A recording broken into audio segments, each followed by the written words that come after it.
be their players and I know that you asked me to go already sent me to Lagos.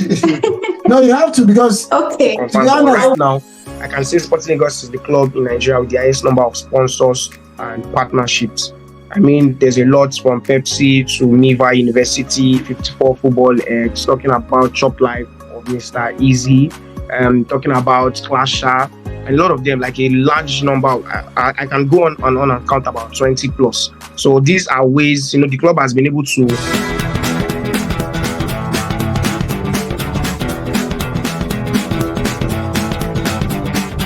Transit TV, welcome back again to our Nigerian League show. We promise that this season we're going to expend as much energy and resources as possible to bring to our viewers. A lot of you guys have been asking for us to give you more coverage of the Nigerian League, of Nigerian football, and we are just doing that. Today, we are talking about Sporting Lagos. This is for people that, well, before I get into that, today we have Boye, who is a very ardent supporter or fan of Sporting Lisbon, and he is going to do justice with us today.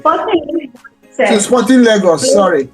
Sporting Lagos is going to help us digest info and all the stories surrounding Sporting Lagos. It's a very young team that came into existence in 2022 but have achieved some giant strides. So, Boye, you are welcome to the show. Let our viewers know your full name, what you do, and anything you think that our viewers out there should know about you before we get into the main business of the day. All right. Good afternoon, Reggie. My name is Boye. I'm called Boye, mostly, and I'm a digital content creator. I basically create content around sports, tell stories, a digital storyteller also. So be it storytelling, social media handling for sports-related brands, and a little bit of digital marketing. So it's just something in and around that space here. That's what I do basically full time. Okay, yeah. Good to have you, bro. Choma, let me let you guys know as well. Our madam of the channel, Choma, made this one happen. She's very huge in Nigerian football. Choma has been working tirelessly to make sure that Nigerian football is hugely represented in this channel. And again, today she has brought us onto this one with Boye to try to let you guys know what is happening. You can't talk about Nigeria without talking about Lagos. So we decided to start this series with a club in Lagos, Nigeria. Choma, thank you very much and welcome back to the studios. Thank you so much. I'm shouting out to Boye. Today he came on. Yeah, I've been working tirelessly to make sure that he shares the space enough because I'm very jealous when it comes to Sporting Lagos. I know I'm supposed to be a Rangers fan here, but it's a brand I admire. It's a brand I've been reading about. I've been talking about it. Yeah. 2 weeks ago, I ran into one of the stakeholders of the brand and we gisted, but I didn't tell Boye yet. Anyway, maybe after this gist we can talk about it. So I'm so excited he's here today. I didn't want to share the space with anybody, so let him tell us everything he wants us to know. Yeah, for our viewers out there around the globe who are not Nigerians, Sporting Lagos is based in Lagos, as the name suggests, and Lagos was the former capital of Nigeria and what we know as the commercial capital of Nigeria, if not Africa as a whole, is a very busy, very commercially intensive city in Africa. And before now, in the past, some decades ago, that city housed about 4 or 5 very strong Nigerian Premier League teams. But all of a sudden, somehow, they all disappeared.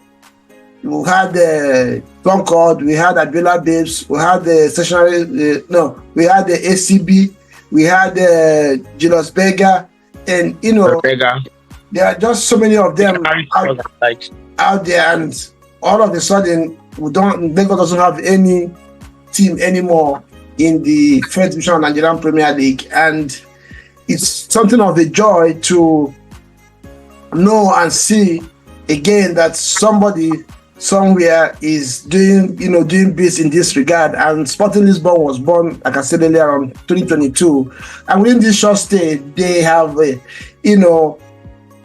achieved some giant strides. Though eventful, within this by the second season they were promoted to the professional league division, and of course last season they went back on relegation. So it's been a very roller coaster kind of story. They've done good, and at the same time, of course, we know this is always difficult for teams to come up to the highest league stage and stay there. So they have suffered that heat. They've gone back. So we're going to talk with Boye today to find out what happened, to find out what they're doing to come back, and lessons that have been learned from that experience, and who is behind Sporting Lagos, and stuff like that. So Boye, you have the floor today. You need your education. Ours is just to make sure we extract all this information and knowledge from you, so our viewers out there can enjoy it, because our aim is to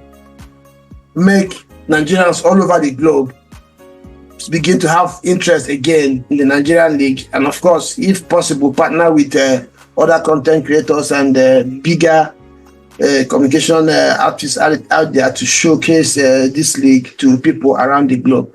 So let me ask you a question. This Sporting Lagos has demonstrated our ambition to achieve serious goals and stay at the highest level, and they have done this in just 3 years of existence. Let me ask you, so how did the connection with Sporting Lagos start, and what is the relationship like between you and the club? All right, so the relationship started as I was a fan of the league, but as at that point I did not necessarily have any team I was supporting the league, so I knew about the league and all of that. And I came across Sporting Lagos through the effective work they do online on social media, the effective way they've represented their brand, and it caught my eye. That was when they were in second division just after starting. Then I started to follow up with the club, and eventually I currently work with the club. So it's been from starting from being a fan, supporting tirelessly, to eventually getting a job at the club. Yeah, that's the kind of relationship. It's sort of a love story with Sporting Lagos, to be honest. Yeah. So what do you do currently for the club? I work primarily with the academy as their as the media manager, basically, for the academy. That's what I do right now. Then a bit with the first team also as a storyteller. Well, yeah, that's good. That's good to hear. Where is their base? What's their home ground, and where's the training camp? In Lagos, for people who want to go and probably go watch their trainings or watch their home games. All right, so we play our home games at the Mobolaji Johnson Arena, formerly known as the Onikon Stadium, which is the first stadium in Nigeria, located just here on Lagos Island, close to Marina. And we also train there. Subsequently, sometimes at the Legacy Stadium, National Stadium, Surulere. So those our home ground is MJA. We train at MJA sometimes, but we use Legacy a number of times also for our training. So yeah, that's how we run it. Yeah, Choma, before I bring you, let me ask you this question, because when I was reading up, like Choma mentioned, they are searching on Sporting Lagos. I still can't put it together, wrap around my head that in one season they went all the way from non-league side to professional side. What do you think made this possible? Well, I choose to tell people sometimes that I feel like Sporting Lagos is one team that has also benefited from luck, because both on the academy side and the first team side is a very new team, but they've won silverware and been close to silverware multiple times just under 2 years of existence, and I think that's something special. Exactly. Yeah, so I think it's because of the seriousness and the seriousness of the management, and the fact that they have goals. They actually have goals. Like, they are not here to just play around. They're here for serious business. And you see that both on the media side, the professional side. I mean, everything is basically professional. It's a professional football club. It is things are run well. Staffs are well remunerated and motivated, and the goals are clear. So I think it's just they're just benefiting from a very good system that has been set up. Yeah, just benefiting from that. Okay, and I mean, sorry to just, and I mean, if you have a very good system in a place where there are not so very good systems, then you should expect success. Yeah, to be honest, is around our continent and our country, it's difficult to talk to people and speak like that about the organization that they work for. Beyond just being serious on the field of play and training players, it seems that they have other things behind the scene that they do to help their staff perform optimally because from what we can see from other leagues in the world, it's not just about players knowing how to play football. There are so many other things that are done around the place to help other employees, like people like you and others, to do their bit in supporting the actual men that play on the field to achieve stuff. So I don't know, can you give us a few of what the management does to make sure that everybody around the system is performing at the optimal level? All right, so I feel like it feels special because of the kind of environment where it is happening. But I would say professionally, it's nothing too special. It is the fact that everybody has their defined roles, not one person having to take on the roles of 3-4 people. Yeah. So everyone has a defined role, and when you have a defined role, you are tasked to carry out your role. Everybody reports to a superior. You have to, if you have a task and by Monday you have to submit. It is a professional environment beyond just being sports and recreation. It is a professional environment. Every staff know they have to do something and they have to make sure that thing is done as and when due. So it's just everybody basically doing their work professionally. You have a video to edit, you have to be editing that on time. The coaches have to, be at training on time, same as the players. I mean, it's a professional environment. Everyone is responsible. Everyone is under a superior, which they report to and is responsible for them. So you have to do things on time as and when due. So I think that is just that system that has been set up is what keeps things running, because there's a standard to uphold. There's a goal that has been set. There's a target to be reached, and everyone is working towards that target. Yeah. Oh, wow, that's interesting. Yeah, Chairman, let me bring you in here. Do you have anything to say or any question to ask before I move on with more questions? Because honestly, I'm already intrigued and I'm sold on this Sporting Lagos, and I don't mind having them here every week to talk about this club, because it's not always that you hear stories like this with clubs and establishments back home. I'm really, really intrigued to hear more about it. I have loads of questions now to ask you, boy, honestly. And so, Choma, I don't know, do you have anything to add at this point before I move on? Well, just to say that I haven't actually been to Mobolaji to watch any of their games yet. I was thinking I was going to come, this season, but I'm still working on that. No, you have to, Choma, you have to, for Transit TV, we have to go there and watch their game and interview their players. And I know that you asked me to go. Already you sent me to Lagos. No, you have to, because to be honest, this is what we promised our viewers. And I can see, like I said, when I was searching on them, and see that in 3 years, you already have promotion to the professional side, and they are relegated. I'm not surprised, because it's not easy to stay when you get there. That's a huge achievement in a short space of time, and it tells a lot about the management. And boy, it's giving us all that right now. So I believe all he's saying, because I don't. No matter how you do it, it's not something that you can play around with. So I want to ask you. Yeah.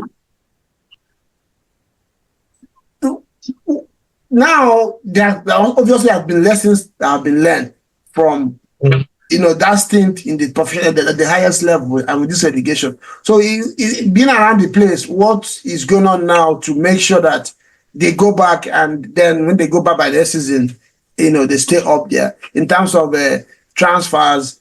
And first of all, let us know what you think went wrong. Why were they not able to stay at the highest level, and what are the lessons that have been learned, and what the plans the club are doing right now? Because I know in the next 1 or 2 months the season will start again.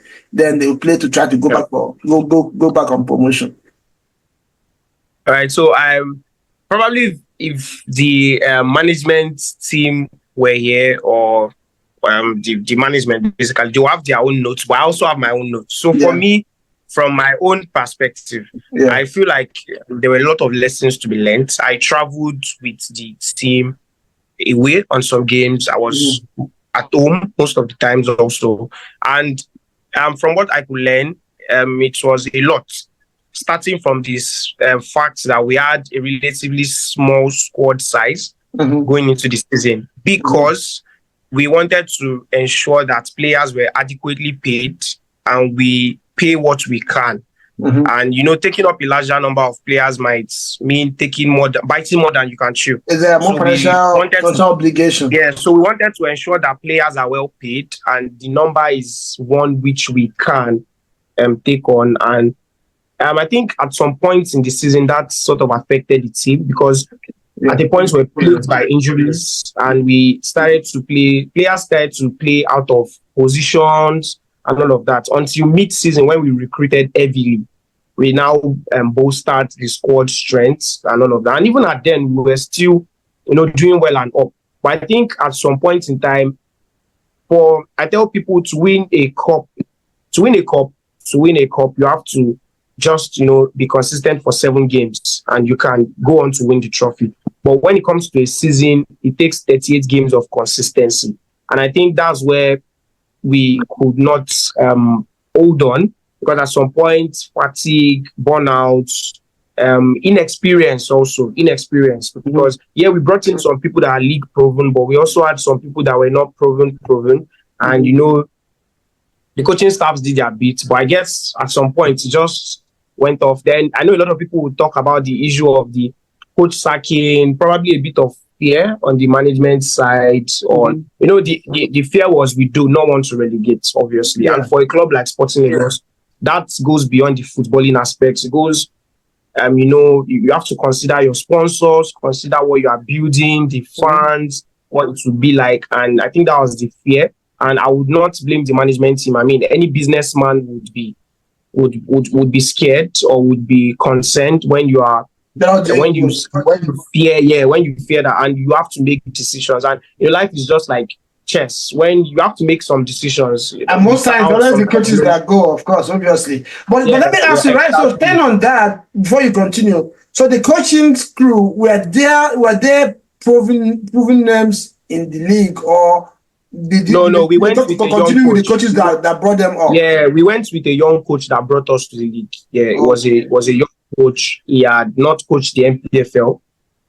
He was an NNL side coach. We got him. I think he coached Warri Wolves and a team in Benin Republic or so before coming over to Sporting Lagos. So we trusted him, and he's a coach that is loved by everyone. I mean, the old fans love him. We have chants especially for him. Same we have for our players and all of that. So I think it was just a case of probably grossing experience, here and there. And it happens, and I know the management have learned well from. Yeah, I know the management have learned well from. It's a painful experience, I tell you, playing 38 games and eventually going down. But I think management have learned, and the beautiful thing is that the fans have still stayed. They've showed their support 100% even after relegation. I mean, even on the last day when we were certified to be relegated, they still trusted the management and traveled on a road trip about 4 hours to Ibadan to still, support the team away, even if we were certified to be relegated. So I think that's the best takeaway from all of this. Yeah, Choma, I saw you raising your hand. Choma, do you want to say anything? Yeah, I was raising my hands when he was saying something about the fans, how the fans loves the young coach here. Coach Paul Ofoya. So I was raising my hand like I'm one of the fans that actually. Oh, okay. I'm talking about the fans. That's one of the questions I was going to ask you. Nigerian fans are very, very erratic, and will I say either informed or educated. Like, they know what they want from their team. Every Nigerian football fan first of all wants a particular brand of football. Then they want to win. And secondly, they want connection. And regardless of whether you're their home team or not, if you don't give them these things, sometimes they turn on your head, especially in Lagos. So how has Sporting Lagos managed to attract these fans and make them stick? All right. It's not been, if I say it's an easy work, an easy job, I would be lying. But then I think Sporting Lagos is a club that prioritizes community building. And I think the fact that they focused on that has helped the club this far. Because the fact that they have a strong community behind them has kept them going. And the community was built in a very amazing way. So when it started, it was, you have to introduce yourself as a new team coming in. So we did a lot of going to schools, sensitizing people on the streets. But we struck gold, or the club struck gold, in the sense that, so the most committed or the most known fans of Sporting Lagos, because we have 4 fan zones in the stadium, 4 fan zones. Yeah, but before coming to that, so it started with the Happy Corner. And the Happy Corner started with one young fan that caught the vision of the club. He's not even one of the governing councils or management, and brought on, he had a community of sport lovers. All he had to do was introduce the club to them and converted all of them to Sporting Lagos fans. I mean, these are young people who are passionate about football in Europe and want to replicate that in Nigeria. That's the Happy Corner. So they decided to say, okay, let's leave this Europe and all of that. Yeah, we'll still watch and support, but now let's put in our all. So the Happy Corner started by ensuring they attend every games and buy every ticket in order to support the club. Be it a Monday, Sunday game, you will see these people literally plan out to leave their offices and actually come watch the game. And these fans were so committed, got tickets every time, bought jerseys, bought merchandise, and they kept on growing by calling on others. They added, so the club saw them, heard their voices, and always ensured they were in constant communication with them. And at the end of the day, we started incorporating some fan-centric activities like the halftime penalty show. Like sometimes we come up with some concerts or performances and all of that. Then as time went, we had other zones replicate this in the stadium. And that has helped the club, because now everyone has their zone, they have their zone leaders, and those zone leaders have ensured that people keep on joining their own zones. So it's like a sort of family related thing. And the club has also ensured to listen to the fans. For example, at mid-season, we had a fan game. Now the players and the coaches and management were the spectators, and fans were the footballers. So we just divided the zones and had them play a tournament on the pitch. And all of these activities brings the fans closer. Also at half season and at the end of the season, the club ensures that the fans' voices are heard. So there's a sort of something we call a town hall, where the fans come together with the club management. The club can listen to them, hear their differences, their thoughts, and all of that. And the owner, alongside the governing council, listens to the fans and gets to hear from them, and also gets to address the fans. So all of this, I believe, makes the fans know that this is not just an anonymous kind of thing. We see the management, they see us, they listen to us, and they are pretty much making this our project. Like, it's not just about them, it's about all of us. So it's an all-inclusive project, and I think that has helped the club thus far, because it's amazing. Like I said, even after relegation, for a non-traditional club side in Nigeria, for a privately owned club, it's surprising to still see a lot of fans pledge their support to the club. I mean, when the academy played the Gothia Cup final, a lot of fans came out in numbers, even when there's no league football game, to just gather to watch the boys play in Sweden. So it's just amazing. Well, our fans, before I go ahead, please don't forget to subscribe if you have not done so. Hit the like on this content if you want to see more of this. And personally, if I was not the one conducting this interview, I'm sold already on Sporting Lagos. I mean, boy, what you're saying here is very, very intriguing and interesting. It's unheard of, because this is sheer visionary leadership, and this is one of the reasons why all of us are supporting European clubs, and somebody is bringing this back home. All you're saying here are just the little mixes here and there that results into results and achieving of goals. So I'm really very, very intrigued. I'm so happy and glad to be a Nigerian, to hear that a Nigerian club is doing all this to stay in existence. And shout out to those fans who on their own took to this club, and now this is what is yielding. And I'm going to say it right here now. Please, we won't mind if there's anywhere, since you're in the media side, these fan zones, we won't mind having them on the show as well, to hear them as well speak about the club. Now, another thing I want to ask is, what is the playing philosophy of Sporting Lagos like, regardless of results? Okay.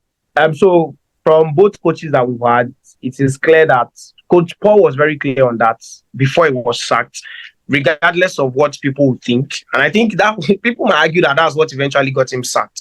But he wants to play good football because he knows the fans wants to see good football. So he doesn't care if you say at some point it's not working for you. He believes in it strongly and he wants to do it. Play a different brand of football that is different from the usual thing we see in Nigeria. He wants to show class and difference when he meets his opponents. And a number of times, it worked out well for him against well-worked sides. Maybe a little bit of the low blocks he was not able to break down and all of that, but it worked well for him. And a clear example of when those happened was when he played the legendary Kano Pillars and defeated them 3-0, played Remo Stars and beat them 4-1. These are proven sides in the league, but he was able to, school them on the turf, and he was able to also do well. So that's that. When Coach Before also came in, it was same also.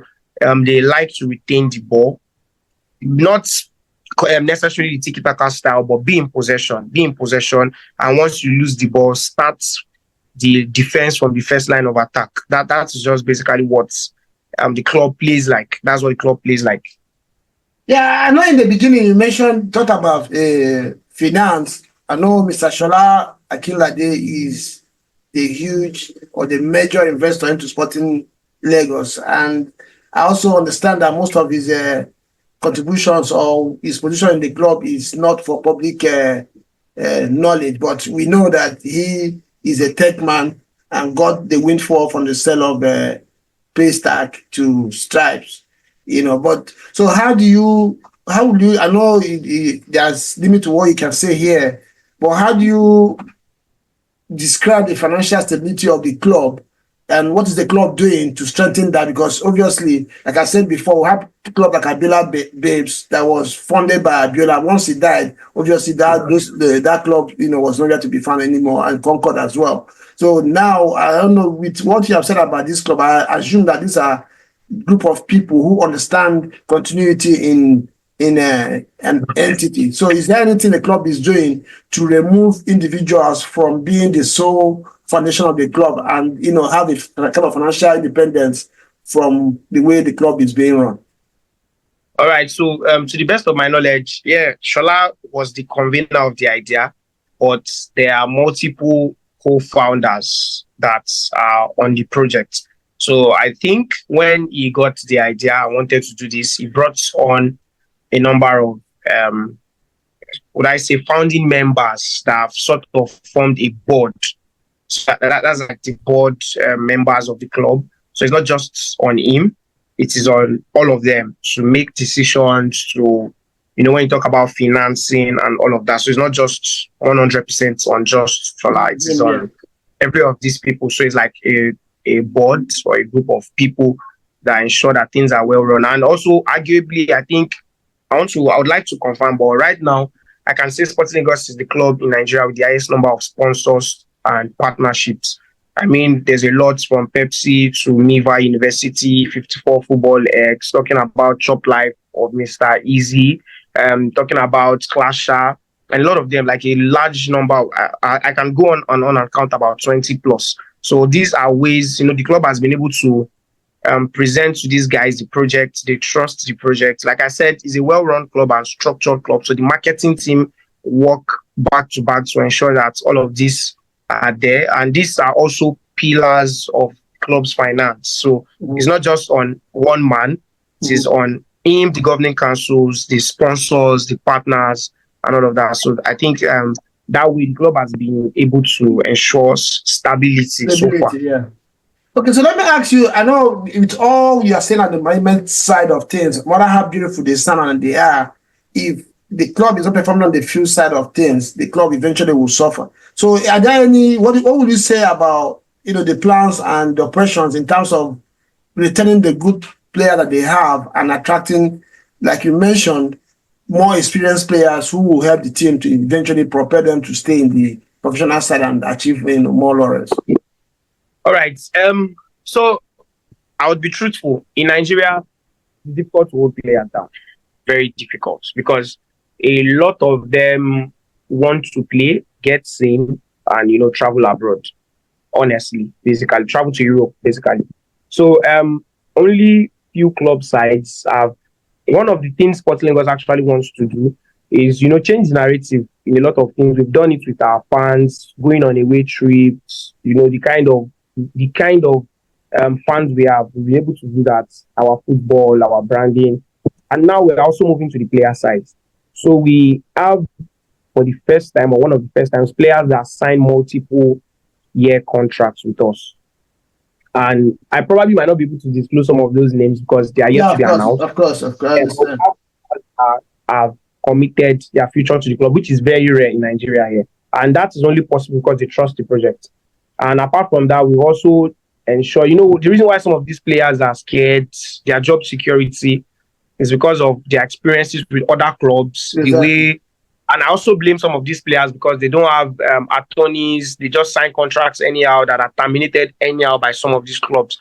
But with a club where they see that everything is well run, you have your lawyer, the contracts are there and real for you to see. No one is going to treat you anyhow. So we've been able to, secure those kind of players on a long, I would say long term in Nigerian terms. In comparison to what is usually would most likely just see 1 year contracts because their agents advise them to not commit to the club because so they can be able to go whenever they want to leave. You can come and some clubs can actually tell you we don't want you to go. But with us here, we even want those deals to come and they come well because if you still have a contract with us, then we make profit off of your sale. Exactly. So everything is well run. Only a few clubs in Nigeria can give you that. I mean, Sporting Lagos, Ikorodu City, Enyimba, maybe Rangers International because of Amobi, Remo Stars for sure. So we've been able to, and for these clubs that I mentioned, talking about recruitment, a lot of players want to come and play because they've heard from their other guys what's going on. The difference here, it is different here. Mid-season, I spoke with some of the players like, you are a big name, why are you coming to a club that is just 1 year into the league? And all of them will tell you things like, my friend here spoke to me about how nice the environment is, how the staffs are, the kind of goals. I mean, if you look at our team that relegated, so far, a number of people have gotten deals over there in Europe. And I would like to analyze why that is so. So one of the advantage you have playing for Sporting Lagos is, like I said, there's a good structure. You have more than enough videos to present to your agents and your prospective club. Apart from that, we believe in data. There's a large. I was going to go there. Statistics, yeah. Which is not common in Nigeria, but we partner with Nemo Sports. We get accurate data of all our players. So if you ask every of our players, they have their data. A comprehensive compilation of your videos and every action, you get your pictures, you can be everywhere on the media. I can tell you for a fact, some of them have left and did not go abroad. In their respective current clubs have called back to say, oh, I miss Sporting Lagos and their media because they know what they get when they are here. And that is one of the things we are trying to do heavily, change the narrative, let them know you can also play in Nigeria and also play well and end well and enjoy the fact that you play here in Nigeria. Yeah, to be honest, every organization, staff turnover is an issue. Once you are able to retain your staff and also attract, desirable talent, that's what makes an organization to, first of all, stay and then grow. So nobody will hear or experience all you are saying here and will want to go elsewhere, except it has to be something that's significantly better than what you're getting in Sporting Lagos. Another thing I want to ask you before we go is if anybody wants to get it, you spoke about the merchandise earlier on. How do people get because right now I need one. I'm going to buy one right now. So if the club will, No, you need three, Reggie. You need three. Yeah, no, two, because boy already has one. So me and you, yes, we get maybe one for, but I don't know if there's no Gumi is any ranger. So I don't know if you want to buy. So if they will permit us, I don't mind putting the link in our description section for people who will watch this content and want to get the club. Also, we're going to try to put any reasonable link for the club, both for being a supporter and getting the merchandise. So both are going to get also those links, put in the description section for our viewers. So go there and check and support. But this is the first time for me of hearing stuff like this about. I was in full. I had an academy that was a member of Lagos State FA. I played FA Cup in Lagos in academy for 12 years. So I know what it takes to run. Some of the things you're saying here, I can understand them, and it's not an easy feat to do in Nigeria. First of all, player discipline, get them together, and get fans to buy into what you're doing, travel with you, spend their money. These were things we were hearing like 30, 40 years ago. It's not a recent story. So this is entirely a new breath of fresh air. And I commend you for being able to at least, be eloquent and be able to communicate this to our viewer, because some people also might know what you know and they're not able to translate it the way you have done. So you really don't know. I'm praying for this. Yeah, I think he's Boy is in the media. He's trying to open. He's a political person. Can't you see the way he's talking, convincing us and selling us? Yeah, definitely. But I have a question for him. Yeah, it's not an easy thing to do. So I really commend him. Yeah, Choma, go ahead. I think his connection is. Where's Boy? I can't see him. Can you see me? I'm seeing him, but I think his connection is a little bit shaky. Let's see if he comes back. Yeah, it's going to come back. Yeah, Choma, I'm really intrigued about this, and thank you very much for making this happen. And I'm going to really ask him to try and get us these fan zones to come on the show and grant us interviews. We want to hear from them what their experience has been with Sporting Lagos and the way forward for them. I think he's having a connection issue. Let's see if he's going to come back. Oh, hello, yeah, can you hear me now? Yeah, we can hear you. Oh, you're here? Yeah. But I can't, I don't know, it's probably network. Yeah, I think you have a network issue. Okay. I think the video is bound. Choma, say I have a question. I'm going to check. Yeah, I have a question for him. Can you hear me? Boy, you can hear me right? Yeah, we can hear you. Though yes, I can hear you. Yeah, I can hear you now. A bit of network. Yeah, obviously.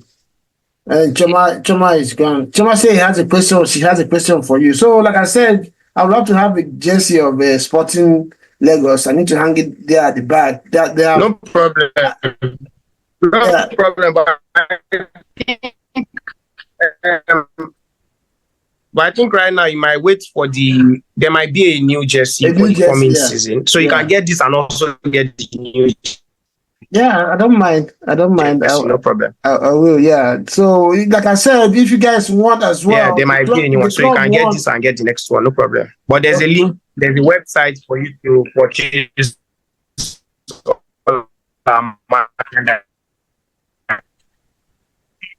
Okay.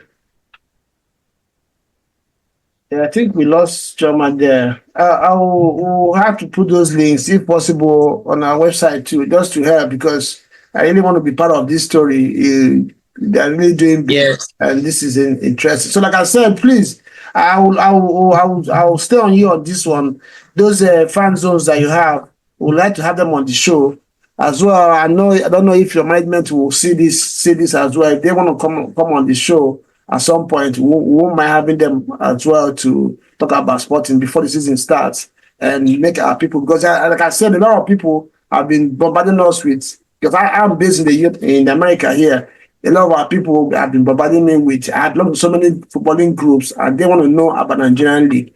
The few couple of weeks ago, we did Rangers. If you go to the channel, you will see the Rangers fan came as well and did what you have done. So we want to try to reach as many professional league sides as possible in Nigeria, just to help, showcase Nigerian League to the world, so that our people all over the globe can start having interest again on what is going on in there. Because the story you're giving us here is close to what I also heard about Enugu Rangers. I heard they have a new management who also has taken Rangers to a different level.